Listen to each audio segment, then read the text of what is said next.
ಗುಡ್ಡೇನಹಳ್ಳಿ ಗ್ರಾಮದ ಸರ್ಕಾರಿ ಶಾಲೆಯ ಅವ್ಯವಸ್ಥೆ ತಾಂಡವವನ್ನ ಆಡುತ್ತಿದೆ. ಗುಬ್ಬಿ ತಾಲೂಕಿನ ಆಗಲವಾಡಿ ಗ್ರಾಮ ಪಂಚಾಯಿತಿ ವ್ಯಾಪ್ತಿಯ ಗುಡ್ಡೇನಹಳ್ಳಿ ಸರ್ಕಾರಿ ಹಿರಿಯ ಪ್ರಾಥಮಿಕ ಶಾಲಾ ಆವರಣದ ಕಾಂಪೌಂಡ್ ಅಕ್ಕಪಕ್ಕ ಗಿಡ ಬೆಳೆದು ಅವ್ಯವಸ್ಥೆ ತಾಂಡವವನ್ನ ಆಡುತ್ತಿದೆ.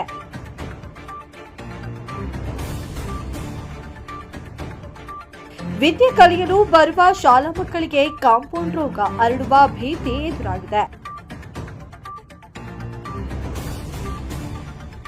ಸುತ್ತಮುತ್ತ ಇರುವ ಗಿಡ ಗಂಟೆಗಳಿಂದ ಸೊಳ್ಳೆಗಳ ಪ್ರಮಾಣ ಹೆಚ್ಚಾಗಿ ಮಲೇರಿಯಾ, ಡೆಂಗ್ಯೂ ಸೇರಿದಂತೆ ಹಲವಾರು ರೋಗಗಳು ಹರಡುತ್ತಿದ್ದು ಸ್ವಚ್ಛತೆ ಮರೀಚಿಕೆಯಾಗಿದೆ.